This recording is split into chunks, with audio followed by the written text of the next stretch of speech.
vous présente comme ça, c'est intimide. Mais nous disons gloire au Seigneur. Alléluia. Le Seigneur Jésus est merveilleux.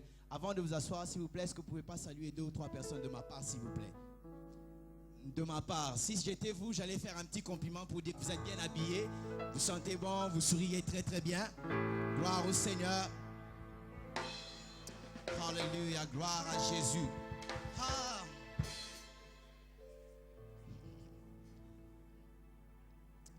Alléluia. Nous restons debout, nous prenons nos Bibles. Nous prenons nos Bibles dans notre texte de base. Nous restons debout, s'il vous plaît. S'il vous plaît, nous prenons nos Bibles, nous restons debout. Excusez-moi de vous déranger un tout petit peu. Nous restons debout pour un moment. Nous allons lire, n'est-ce pas, dans 2 Rois. 2 Rois, notre...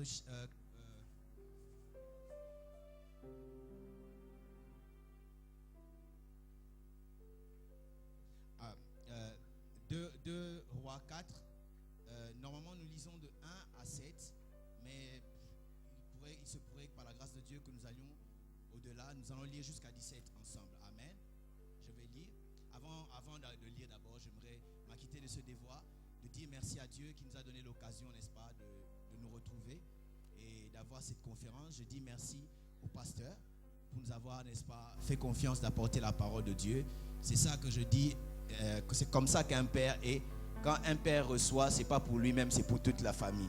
Quand il a son salaire, c'est pour toute la famille. Quand il est béni, c'est pour tout le monde. Et parce qu'il est béni, n'est-ce pas, il nous donne le micro pour parler. Et je bénis le Seigneur. J'ai toujours l'habitude de dire, si sa mère l'avait avorté, nous ne serions pas ici. Et nous disons merci parce qu'il n'a pas été avorté. Alléluia. Gloire au Seigneur. Je dis merci à tous les serviteurs de Dieu. Je vais dire pardon, particulièrement l'équipe pastorale avec laquelle nous travaillons à l'église, premièrement. Ceux-là, ils sont plus âgés que moi, mais nous sommes comme des frères et comme des amis. Il n'y a que l'œuvre de Dieu qui peut faire que Pierre et Jean puissent aller au temple ensemble.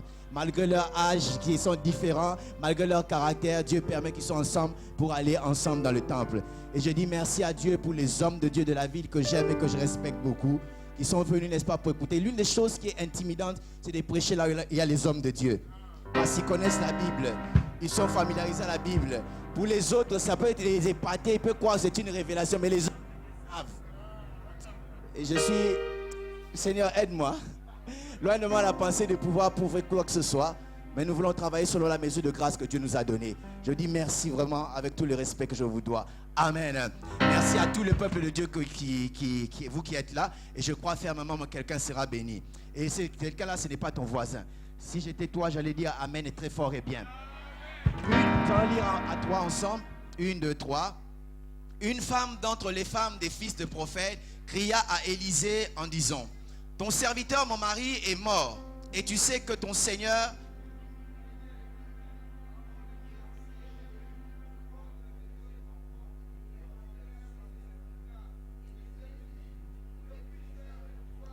dis-moi, qu'as-tu à la maison? Elle répondit: ta servante n'a rien du tout, tout à la maison qu'un vase d'huile. Ailleurs on dit un flacon d'huile. On continue et il dit: au dehors des vases, j'ai tous les voisins. Des vases vides. Des vases comment? Non, j'ai pas entendu. Des vases comment? Et n'en demande pas. Ailleurs, on dit demande-en en grand nombre. On nous continue 4. Quand tu seras rentré, tu fermeras la porte sur toi et tes enfants. Tu verseras dans tous ces vases et tu mettras de côté ceux qui seront pleins. Alors, elle le quitta. Elle ferma la porte sur elle et sur ses enfants. Il lui présentait les vases et les versait. Lorsque les vases furent pleins, elle dit à son fils: présente-moi encore un vase. Mais il lui répondit: il n'y a plus de vase. Quelqu'un peut dire après moi: il n'y a plus de vase. Et l'huile s'arrêta. Elle alla le rapporter à l'homme de Dieu. Et il dit: va vendre l'huile et paye ta dette et tu vivras, toi et tes fils, de ce qui reste. 8 dit ceci: un jour, Élisée passait de Sunem. Il y avait là une femme de distinction qui le pressa d'accepter à manger. Et toutes les fois qu'il passait, il se rendait chez elle pour manger. Elle dit à son mari: voici, je sais que cet homme qui passe toujours chez nous est un saint homme de Dieu. Dans d'autres versions, on dit: voici cet homme qui passe toujours est mon homme de Dieu. Dieu aide-nous. Faisons une petite chambre haute avec des murs et mettons-y pour lui un lit, une table, un siège et un chandelier afin qu'il s'y retire quand il viendra chez nous. Élisée étant revenu à Sunem, se retira dans la chambre haute et y coucha. Il dit à Géasi, son serviteur, appelle cette Sunamite. Géasi l'appela et elle se présenta devant lui. Et Élisée dit à Géasi, dis-moi, voici, tu nous as montré cet empressement. Que peut-on faire pour toi? Faut-il parler pour toi au roi ou au chef de l'armée? Elle répondit, j'habite au milieu de mon peuple. En d'autres termes, je n'ai pas besoin de ton aide. Et il dit, que faire pour elle? Géasi répondit, mais elle n'a point de fils et son mari est vieux. Et il dit, appelle-la. Géasi l'appela et elle se présenta à la porte. Élisée lui dit, à cette même époque, l'année prochaine, tu embrasseras un fils. Et elle dit, non, mon Seigneur, homme de Dieu, ne trompe pas ta servante. Cette femme devint enceinte et elle enfanta un fils à la même époque, l'année suivante, comme Élisée lui avait dit. Alléluia. Avant de nous asseoir, aidez-moi encore une fois de dire à votre voisin de gauche et de droite que l'huile coule encore. Non, je n'ai pas bien entendu. Dites que l'huile coule encore. Si l'huile coule encore, il y aura des guérisons. Que l'huile coule encore. Si l'huile coule encore, la délivrance viendra. Que l'huile coule encore. Si l'huile coule encore, l'église va monter. Que l'huile coule encore. Si l'huile coule encore, il y aura des changements. Que l'huile coule. Asseyons-nous. Seigneur, nous prions que ta grâce coule encore ce soir. Nous abandonnons entre tes mains, Seigneur, comme de simples instruments, Père éternel, mon Dieu. Nous prions que tu bénisses quelqu'un. Seigneur, à la fin de ceci, que toute la gloire puisse te revenir, car tu le mérites, Seigneur, au nom de Jésus. Amen. Alléluia, gloire au Seigneur. C'est un texte connu. Pour ceux qui sont lecteurs de la Bible, nous connaissons ce texte. Nous avons eu l'occasion de le lire et de relire et de le relire encore. On est en train de nous parler, n'est-ce pas, de cette crise qui a eu dans la vie de cette femme, qui autrefois était la femme d'un prophète, qui, n'est-ce pas, avait 2 enfants. Mais il y a eu des moments terribles qui lui sont arrivés dans la vie. Elle passait une crise très difficile à supporter pour elle. C'était vraiment très pesant pour elle. Mais j'aimerais nous dire, dans la vie, votre comportement dépendra toujours des informations que vous avez. Vos informations déterminent votre comportement. Et il y a certaines informations qu'on n'a pas seulement parce qu'on est allé à l'école, mais il y a certaines informations qui demandent la révélation. Dites après ma révélation. Et lorsque nous parlons de révélation, révélation n'est rien d'autre. Lorsque Dieu permet, n'est-ce pas, que vos yeux puissent être illuminés sur quelque chose que vous ne voyez pas. Ce n'est pas que la chose n'était pas là, elle était là, mais vous ne la voyez pas. J'ai souvent l'habitude de dire, ce n'est pas parce que tu ne vois rien qu'il n'y a rien. C'est toi peut-être qui as les yeux troubles et tu ne sais rien voir, parce que derrière ce que tu ne sais pas voir, il y a encore d'autres choses que d'autres personnes voient. Les gens qui sont révélés, les gens qui sont connectés à Dieu et qui peuvent leur montrer. Je disais que votre comportement dépend, n'est-ce pas, de la révélation que vous avez. Et cette crise, n'est-ce pas, est arrivée à la femme, dans la vie de cette femme, qui l'a troublée, qui a pesé sur elle, et c'était très dur pour elle. J'aimerais dire en passant que des fois, il y a certaines crises, troubles et problèmes qui viennent dans la vie pour permettre à Dieu de vous ouvrir les yeux. Je vais les répéter, que vous l'entendiez bien.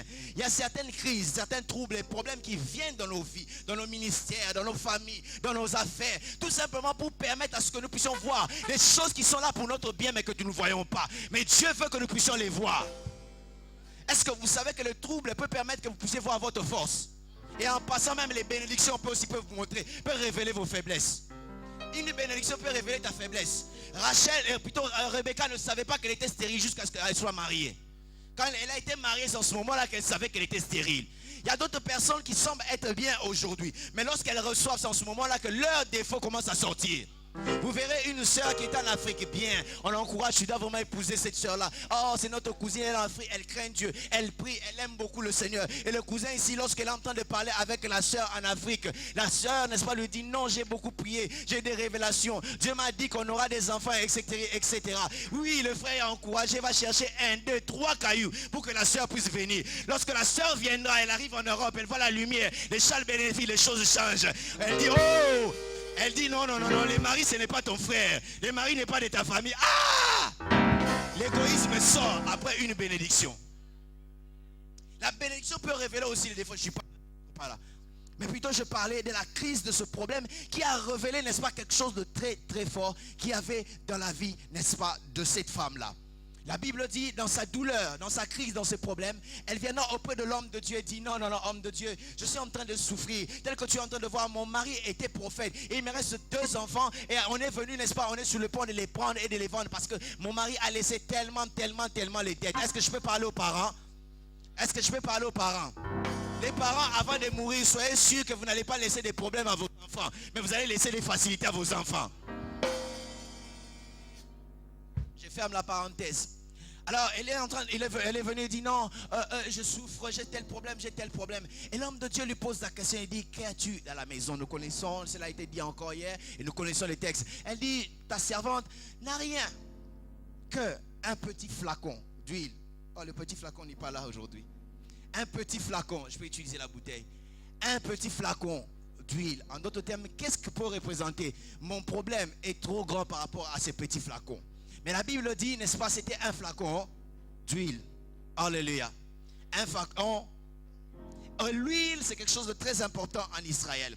Parce que dans l'huile, on pouvait le trouver, n'est-ce pas, dans n'importe où ou n'importe partout. Et particulièrement l'huile d'olive qu'on utilisait, n'est-ce pas, pour la préparation culinaire. On pouvait l'utiliser, n'est-ce pas, pour préparer la nourriture. On utilisait aussi l'huile, n'est-ce pas, comme parfum. Et même les sacrificateurs, dans ce qu'ils faisaient, ils leur parfum. Et c'était, n'est-ce pas, comme un pipet d'huile. Il y avait l'huile dans leur parfum. Et cette huile-là permettait, je peux dire une chose en passant, que les parfums, n'est-ce pas, représentent la prière. Une prière qui fait trembler le diable, c'est une prière qui a l'huile en elle.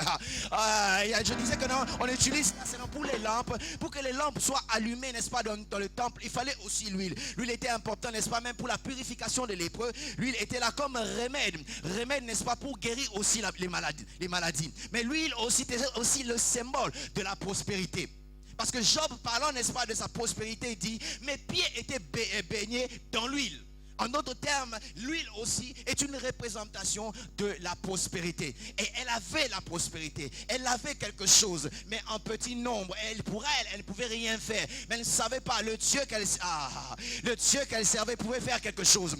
Des fois, nous sommes préoccupés par ce que nous manquons. On oublie que nous avons quelque chose.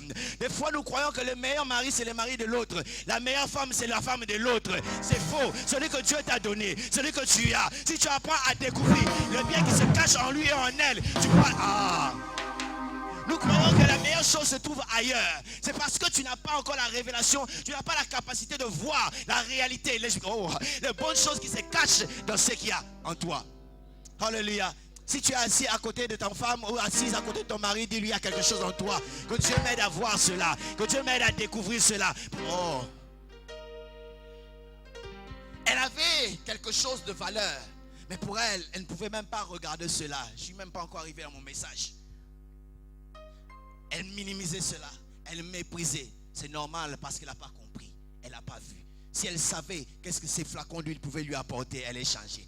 J'ai souvent l'habitude, la perspective dans la vie est très importante. Alors que les mages étaient en train de chercher l'enfant Jésus. Dans notre maison, alors que Jésus voulait naître, ils le refusaient.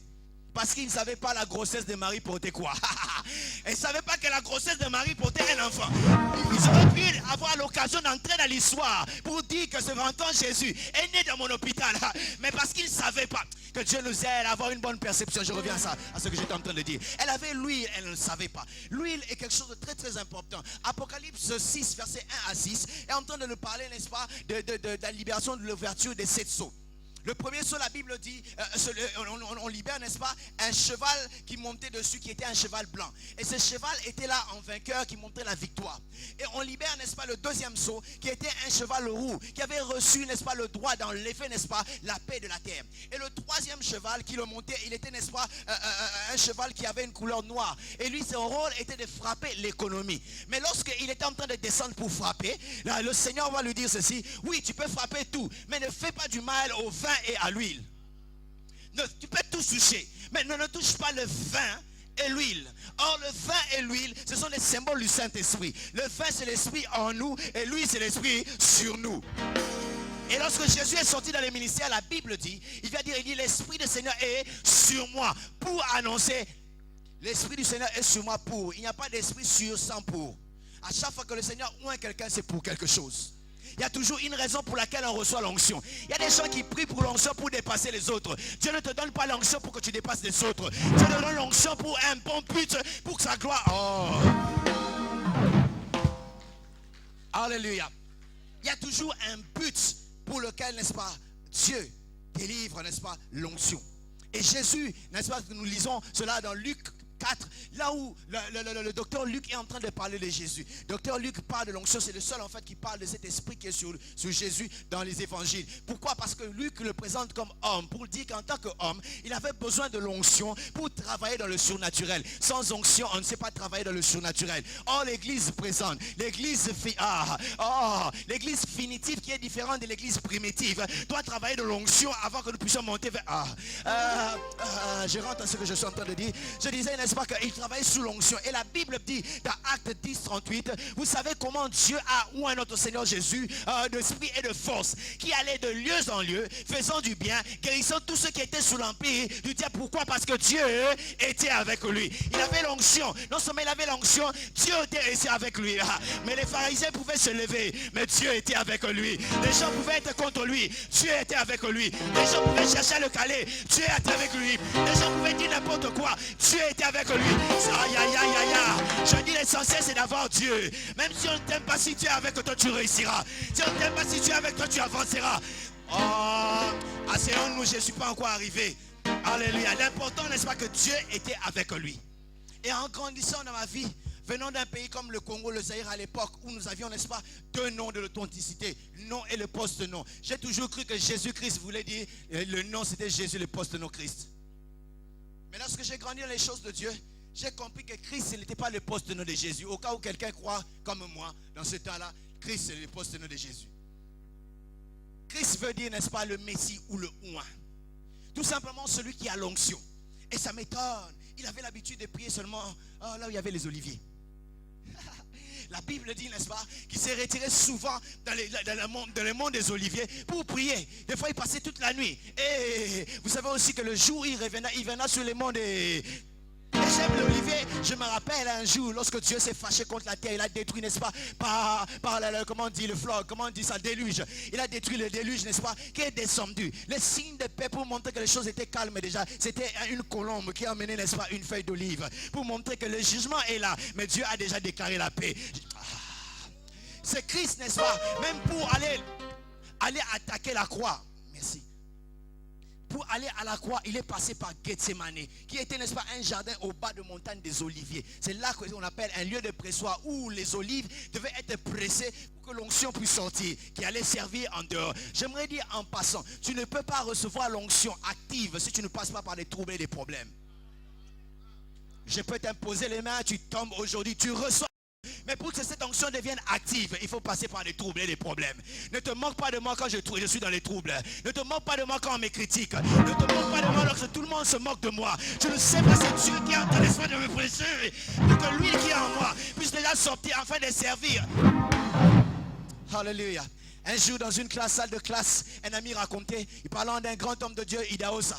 Alors, il dit, qui veut mon onction? Tout le monde disait, moi je veux ton onction. Cet homme, c'est un homme extraordinaire. Alors, il dit aux gens, recevez. Les gens disent, nous recevons. Il dit, qui veut mon onction? Nous voulons ton onction. Il dit aussi, recevez toutes les épreuves par lesquelles je suis passé.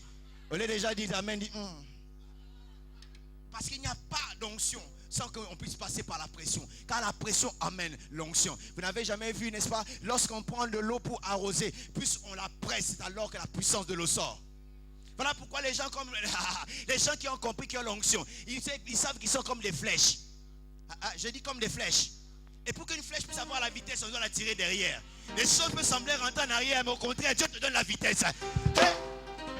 Alléluia. Jésus devait passer, n'est-ce pas, par les oliviers. Et parce qu'il s'appelait Christ. Et c'est de ce mot Christ qu'est venu chrétien, qui veut dire ce que nous sommes. Comme Christ, des petits chrétiens, des petits Christ. Ça veut dire qu'un bon chrétien doit marcher toujours avec l'onction. Tu ne peux pas être un bon chrétien sans huile. Un chrétien doit avoir... La Bible dit, nous sommes la lumière du monde. Pas du ciel, du monde. Si tu attends briller au ciel, c'est ton problème. Moi, je vais briller sur la terre. Nous sommes les seuls, non du ciel, mais de la terre. En d'autres termes, lorsque l'onction est en train de servir pour la lumière, n'est-ce pas, on devait mettre l'onction pour que la lumière puisse éclairer. Et tu ne peux pas être un bon chrétien qui éclaire si tu n'as pas l'onction dans ta vie. Il est important, n'est-ce pas, que l'huile puisse couler. Aide-moi dire à quelqu'un que l'huile coule. Que dans ta vie, l'huile coule. Je dis que dans ta vie, l'huile coule. Dans tout ce que tu fais, l'huile coule. Parce que Dieu veut des chrétiens avec qui il y a l'huile. Parce que, est-ce que je peux dire quelque chose avant d'avancer? Quelque part dans la Bible, on dit des sacrificateurs que leur robe ne devait pas être plutôt serrée. Elle devait être ample. Pourquoi? Si elle était serrée, elle allait, n'est-ce pas, être salie par la sueur. Mais que ces robes-là puissent avoir l'huile. Je pose la question. Entre l'huile et la sueur, qu'est-ce qui salit plus les vêtements? C'est l'huile qui salit plus les vêtements. Est-ce que Dieu ne savait pas ça? Dieu savait. Mais le problème avec Dieu n'avait pas un problème de transpiration, mais d'inspiration. Parce qu'avec la transpiration, Dieu veut un travail fait par le Saint-Esprit, l'Esprit de Dieu. Si on fait avec le Saint-Esprit, c'est alors qu'on va réussir. Parce que derrière toute inspiration se cache un miracle. Alléluia. Je dis un bon chrétien, c'est ce chrétien-là qui doit avoir l'huile. La Bible dit quelque part dans, je crois, Ecclésiaste 9:8, la Bible dit que tes vêtements soient toujours blancs et que l'huile ne manque pas sur la tête. Donc ces deux choses, on reconnaît, n'est-ce pas, un vrai chrétien. Les vêtements blancs, nous marchons dans la crainte de Dieu, dans la sanctification et nous aimons Dieu. Il y a des gens qui aiment les choses de Dieu mais qui n'aiment pas Dieu. Ils aiment travailler pour Dieu mais ils n'aiment pas Dieu. Mais Dieu cherche les gens qui vont l'aimer d'abord. Alléluia. Je prie Dieu que ce soir qu'il y ait des gens qui vont poser des côtés les choses de Dieu d'abord pour dire Dieu. Je peux nous raconter une histoire. Il y avait une femme avec son ami. Ils vont entrer dans une bijouterie. Alors dans cette bijouterie, il y avait beaucoup de bijoux de chair, de grands prix. Et l'une d'entre elles qui disait, oh regarde-moi ce bracelet, c'est en diamant. Oui, il y a des émeraudes. Oh, je vois les saphirs dans ce bracelet. Et l'autre là, elle ne s'occupait pas de ça. Elle dit, mais viens regarder. Non. Il dit, mais viens regarder. Ah, si seulement on pouvait me donner tous ces bijoux. Elle dit, oh, si seulement on pouvait me donner les bijoutiers. Parce que je sais, si j'ai les bijoutiers, tous les bijoux seront miens. Parce que si tu as Dieu, les choses de Dieu seront tiens. Alléluia, alléluia. Je disais qu'il est bon, n'est-ce pas, d'avoir l'onction dans nos vies, d'avoir cette huile qui puisse couler. Parce que cette huile-là va bénir beaucoup de gens. Parce que le niveau le plus bas de la vie chrétienne, c'est être béni. Ne te vante pas parce que tu es béni, tu n'as encore rien fait. Le plus grand niveau de la vie chrétienne, c'est lorsque tu deviens une bénédiction pour les autres. Je prie le Seigneur le jour que moi je mourrai, que les gens parlent encore d'une bénédiction que j'ai été pour les autres. L'huile qui était très très important, il a dit, oh, tu n'as que ce flacon là, tu n'as que ça, ok, toi tu méprises cela, mais si seulement tu savais, il dit, ok, va demander, j'arrive maintenant à ma prédication, il dit, va demander, n'est-ce pas, les vases. Et dans la version anglaise on dit, partout ailleurs, et à tes voisins, demande des vases, que ces vases soient d'abord vides et qu'elles soient nombreuses. Pourquoi? Parce que ces vases-là déterminera ta délivrance. Ça va te calmer. Ça va, n'est-ce pas, amener la prospérité dans ta vie. Et ça va essuyer tes larmes. Et ça va changer ton histoire. Va chercher beaucoup de vases. Et les vases vides. Et si vous lisez bien, je ne sais pas si vous l'avez vu dans ma Bible, il est écrit, lorsqu'il n'y avait plus de vases à présenter, l'huile fit quoi? S'arrêta. En d'autres termes, ce qui commandait la coulée ou l'huile de couler, ce n'était pas le flacon, mais c'était plutôt les vases. Ce n'était pas ce qui venait d'en haut, mais c'était ce qui venait par terre. Alléluia. Parce que là, il y avait tout dans la bouteille. Il pouvait en avoir et en avoir encore. Mais lorsque il n'y avait plus de vases, il n'y avait plus de champs pour recevoir, c'est alors que l'huile cessait. Et c'est ça le grand problème. Nous manquons ces choses parce que nous n'avons pas de vases vides devant le Seigneur. Et nous n'avons pas beaucoup de vases. Les vases vides, ce sont des vases qui ne contiennent rien, sur lequel le Seigneur doit déverser ce qui est à lui. La plupart des fois, nous ne recevons pas ce que vient de Dieu parce que nous venons pleins. La semaine passée, je suis allé dans une fête de mariage et on avait jeûne ici. Imaginez-vous après un jeûne, comment est-ce qu'on doit manger. Mais il s'est fait que j'étais aussi dans une convention. Après la convention, on nous a présenté la nourriture. Je ne pouvais pas résister à cause de mon jeûne. J'ai mangé sérieusement. Et j'arrive à la fête, il y avait la nourriture en abondance, mais il n'y avait pas de place dans mon ventre.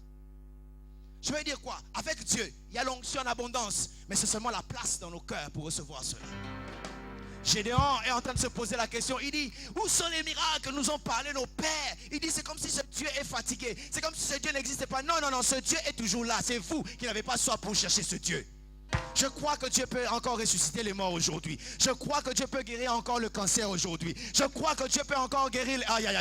Dieu peut guérir encore les choses extraordinaires. Je crois que les pieds qui ont été amputés peuvent encore renaître avec ce Dieu. Mais le problème, ce n'est pas Dieu. C'est l'église aujourd'hui qui ne cherche pas ce Dieu.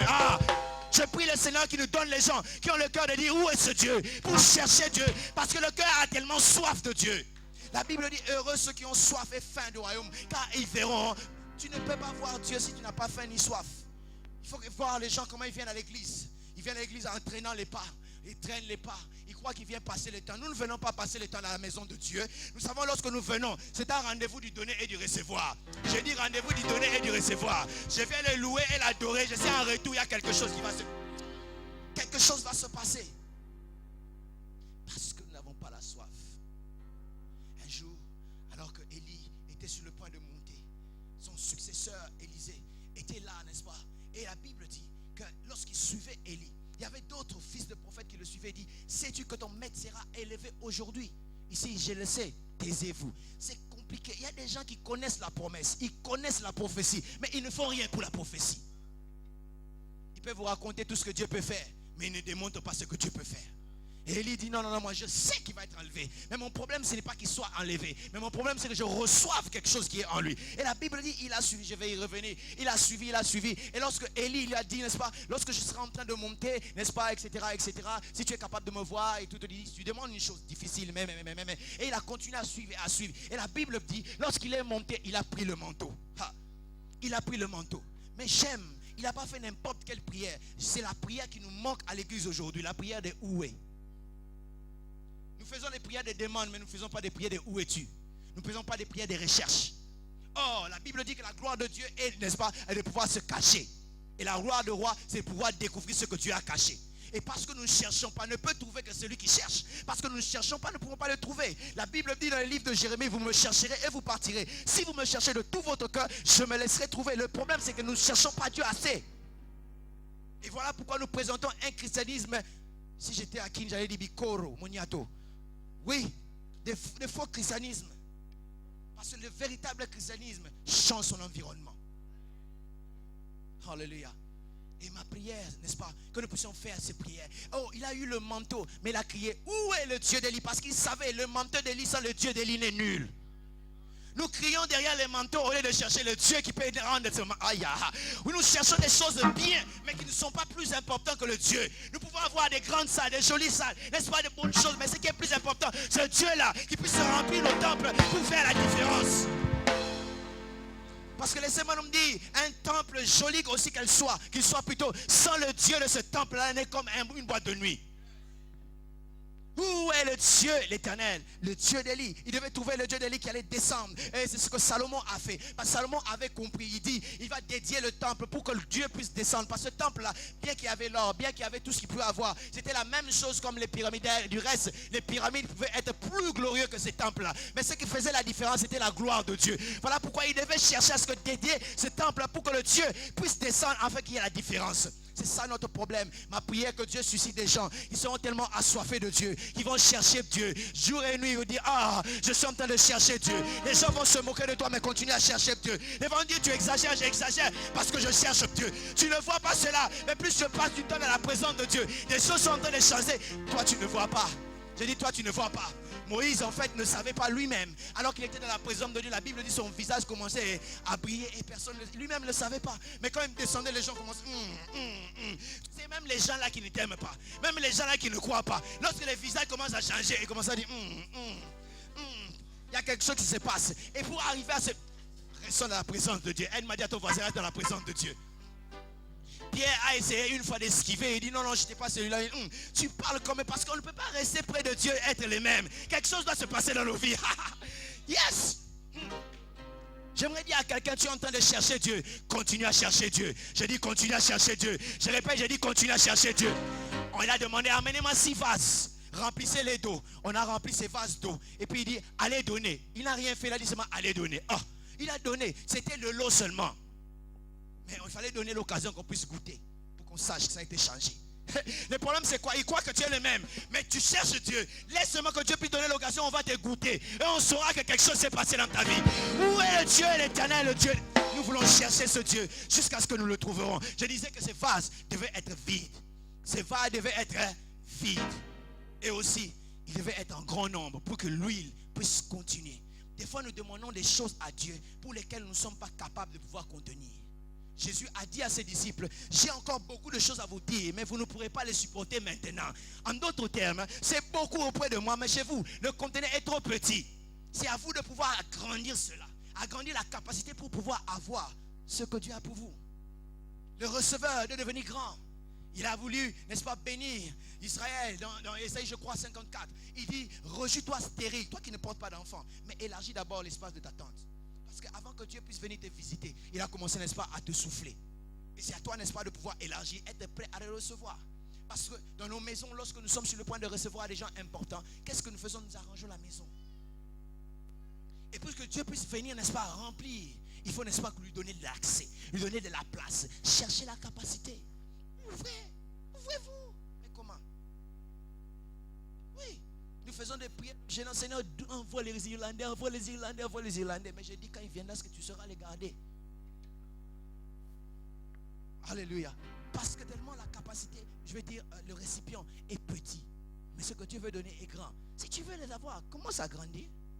Agrandis, c'est comme ça que tu les auras. On veut avoir des grandes églises. Est-ce que sommes-nous prêts pour les grandes églises? Est-ce que nous préparons l'atmosphère qu'il faut pour avoir une grande église? Oui, l'église va Dieu veut dire, moi je n'ai pas de problème, je veux te donner. Mais est-ce que tu as la capacité? Et je vais souligner que Dieu n'est pas quelqu'un qui perd. Dieu n'est pas un perdant, ce n'est pas un gaspilleur. Dieu donne les choses selon que tu les présentes. Si ça arrive, il dit non, c'est fini. C'est fini, il n'ajoute pas. Nous prions, nous gênons beaucoup. Mais il n'y a pas de capacité. Dieu dit, oui mon fils, j'avais envie de te donner. Mais où est-ce que je vais mettre ça? Je n'ai pas de place pour mettre ça. Je n'ai pas de place pour te bénir. Mais c'est à toi de pouvoir élargir ta capacité. Et tellement que Dieu le veut aussi. Tu veux que Dieu puisse envoyer l'huile. Mais Dieu aussi qu'il veut la capacité. Mais des fois, il permet certains problèmes puissent nous arriver afin d'étendre la capacité. Job, lorsqu'il a traversé son... Dieu voulait lui donner en fait le double de ce qu'il avait. Mais avant qu'il puisse arriver là, mais il comprenait toujours pas, Dieu a permis qu'il puisse traverser certains problèmes très difficiles qui vont, n'est-ce pas, faire qu'il puisse s'ouvrir, ça puisse changer. Et lorsque Dieu va venir, le problème va finir. Sa capacité de devenir témoin, il dit, maintenant je reconnais que tu peux tout.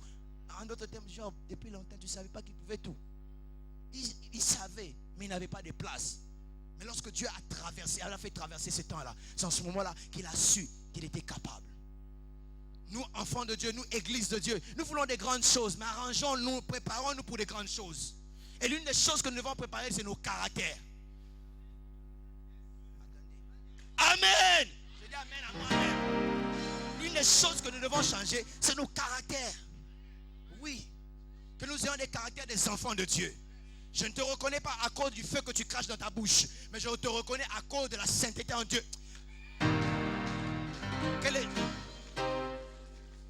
Qu'on dise, je vois Jésus en cette personne. Je vois Jésus en cette soeur. Je vois Jésus en ce frère. Si ces choses-là viennent, sans problème, nous aurons affecté les vies des gens, sans problème. Que Dieu nous aide. Je dis que Dieu nous aide. L'huile, y a-t-il quelqu'un qui veut que l'huile coule? Oui, nous voulons que l'huile coule, mais préparons encore les vases. Donnons encore, n'est-ce pas, l'espace à Dieu pour qu'il puisse faire. Le temps est contre moi, je dois avancer. Donnons l'espace à Dieu pour qu'il puisse faire, en fait que l'huile puisse couler. Parce que aussi frère, aussi longtemps qu'il y a des vases, l'huile continuera à couler. Je bénis Dieu parce que l'huile va couler. Aide-moi à dire à ton voisin, ça va couler. Je ne sais pas qu'en est-il de toi. Je ne vais pas prendre peu de vases, mais je veux que cela coule encore. Dis après moi, l'huile doit couler. Si ça coule, ma famille va changer. Dis après moi, l'huile doit couler. Si l'huile coule, les choses vont changer. Si l'huile coule, je vais monter. Si l'huile coule, les malades seront guéris. Si l'huile coule, Jésus. C'est my God, my God, my God. Et cette huile-là devait couler. Et la Bible me dit, il y avait cet homme Élisée qui était, n'est-ce pas, la continuité de l'huile qui coulait dans la vie d'Élie. Il n'était rien d'autre que la continuité de l'huile qui avait commencé au travers d'Élie. Puisqu'ils n'ont pas arrêté, il y avait un vase qui était Élisée. L'huile a continué. Et lorsqu'elle a continué, bien aimé, je vous dis, ce sera désastreux si l'huile tarit. Si l'onction finit dans l'église, ce sera désastreux. Et Élisée va rencontrer des problèmes extraordinaires parce qu'en fait, l'onction vient, n'est-ce pas, pour traiter avec les problèmes. Et lorsque l'onction est là, ça facilite les choses. Je n'ai pas besoin de crier, je n'ai pas besoin de sauter. Je peux dire à basse voix, démon sort et les démons crient. Les problèmes aujourd'hui, je ne comprends pas. Lorsque nous faisons des délivrances, nous crions, les démons parlent. Ça! Le démon dit, non criez, non criez. Lui il parle, nous crions. Mais dans le temps de Jésus, Jésus parlait des démons, criez. C'est un problème d'huile. Oui, c'est un problème d'huile. Yes. passe, les démons vont entendre. On m'a raconté l'histoire d'un papa qui ne parlait pas un bon français. Il dit, petit démon sort. Mais les démons, les démons n'ont pas corrigé. Le problème, ce n'est pas les Français. Le problème, c'est l'huile. Nous passons le temps pour rien. Recherchons l'huile. Que Dieu te bénisse. Recherchons l'huile. C'est le plus important. Nous passons le temps pour des choses banales. Pour être serviteur de Dieu, il faut avoir une veste avec un sac en croco. Non! Merci, que Dieu vous bénisse. On a plus besoin de l'huile. Je dis on a besoin de l'huile. Je dis on a besoin de l'huile. Si quelqu'un a besoin de l'huile, que l'huile coule encore. Je dis que l'huile coule encore. Que ça descende encore. L'église a besoin de l'huile. Oh! Alléluia. Aide-moi à taper la main de ton voisin, dis que l'huile coule encore. Que cela ne s'arrête pas, que ça coule encore. Ce sont les intimidateurs inutiles. Le diable n'a pas peur de ta veste. Le diable n'a pas peur de ta bonne souris. Mais le diable a peur de l'huile. Oh, gloire au Seigneur. Nous avons besoin de cette libération. Je vais terminer par là. Nous avons besoin tellement de cette huile. Que cette huile puisse continuer à couler dans la maison de Dieu. Que cette huile puisse couler encore parmi les enfants de Dieu. C'est alors qu'il y aura... Oh. Et dans le chapitre que nous suivons, il est à l'intervalle entre deux problèmes différents. Un problème, il y avait une femme qui était très pauvre. Elle n'avait pas d'argent.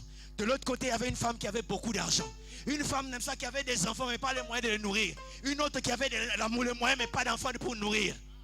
L'autre là qui était tellement consciente de ce qu'elle manquait. Mais l'autre là qui était tellement consciente de ce qu'elle avait. Au point qu'elle a oublié ce qu'elle n'avait pas. L'autre était consciente de ce qu'elle n'avait pas. Elle a oublié ce qu'elle avait. Mais je bénis Dieu pour l'huile. Je dis, je bénis Dieu pour l'huile. Parce que l'huile pouvait couler et continuer à toucher tous les problèmes. Laissez-moi nous dire, dans ce monde dans lequel nous vivons, il y a des problèmes extraordinaires. Il y a des problèmes que tu n'as peut-être pas imaginés. Tu vois quelqu'un bien habillé, des bijoux, belle voiture, mais tu ne sais pas ce qu'il y a dans son cœur. Il y a des choses que les parents ne peuvent pas, n'est-ce pas, le traiter avec. Que l'huile est l'onction de l'esprit qui peut le faire. Toi, tu crois que Jésus est bête. Il a dit que l'onction est sur moi. Il savait que c'était important pour l'onction. Pour parler à ces grands gens, il fallait l'onction. Pour parler, n'est-ce pas, à ces personnes-là, il fallait l'onction. Car l'onction est plus important que toute chose. L'onction ne regarde pas ton âge. L'onction ne regarde pas que tu sois femme ou homme. L'onction ne regarde pas que tu sois petit ou grand. L'onction ne regarde pas que tu sois vilain ou belle. L'onction ne regarde pas que tu sois pauvre ou riche. Mais si tu l'as, tu peux faire des exploits. Je comprends. Zacharie a dit, ce n'est ni par force, ni par puissance. C'est par mon esprit, dit l'Éternel. Par mon esprit, dit l'Éternel. Et Jésus, l'une des grandes richesses qu'il a laissées, c'est son esprit. Acclamons le Seigneur très fort.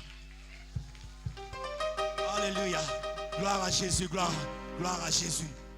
Alléluia. Je suis content qu'on puisse crier, recevoir le message comme ça. Mais mon problème, ce n'est pas que nous recevrons le message en criant ou en chantant. Mais le problème, que l'huile puisse continuer. Nous voulons voir l'huile. Après ces choses, je prie que nous puissions voir, n'est-ce pas, des chrétiens qui vont affecter la ville.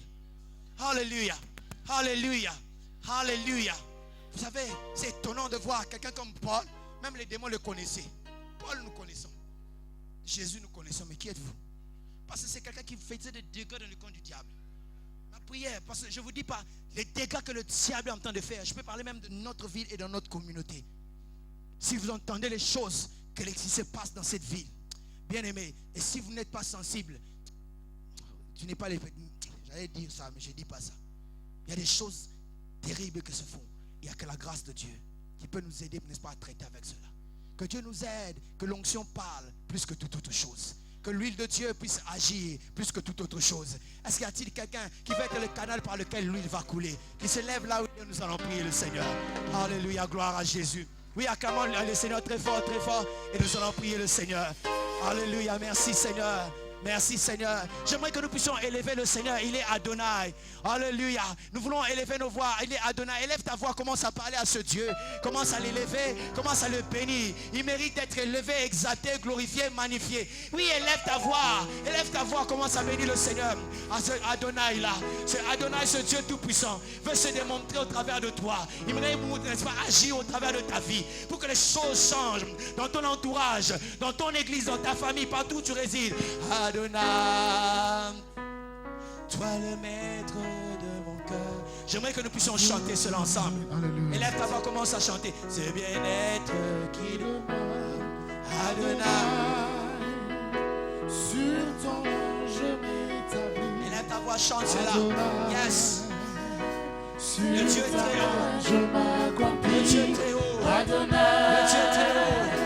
Puisse élever sa grandeur. Yes. Adonai, le plus fort de tous les temps. Adonai, viens Seigneur couler en nous dans ce torrent d'amour. Au parfum qui nous rend fous. Oh, nos mains sont levées devant lui. Il est digne d'être élevé. Commence, n'est-ce pas, à parler au Seigneur. Alléluia. Oui, commence à parler au Seigneur. Commence à bénir le Seigneur. Avant de lui demander, avant de prier, commence à élever le Seigneur. Commence à glorifier le Seigneur. Il est Adonai, le Très-Haut. Lui, le grand Dieu, le Tout-Puissant, le El Shaddai. Mais il s'est donné le plaisir, le luxe, n'est-ce pas, de le choisir pour le servir. D'être, n'est-ce pas, la lumière du monde et le sel de la terre. Donc tu élèves ce Dieu. Il mérite d'être élevé. Alléluia. Ne sois pas d'ici, élève ta voix. Et bénis le Seigneur. Alléluia. Oh oui, nos mains sont levées, nous voulons t'élever, T'adorer t'adorer. et te célébrer. Adonai, Oh oui, tu es le Père, tu es le Père de tous ceux qui ont le Fils en eux. Tu es Dieu, tu es Dieu. tu remplis les cieux. Adonai, Oh oui, nos mains sont levées, nous voulons t'élever, t'adorer et te célébrer. Adonai, tu es le Père de tous ceux qui ont le Fils en eux. Tu es Dieu, tu remplis les cieux. Adonai, oh oui, Reçois la tu es le roi de gloire, notre victoire, digne du Seigneur, Emmanuel, reçois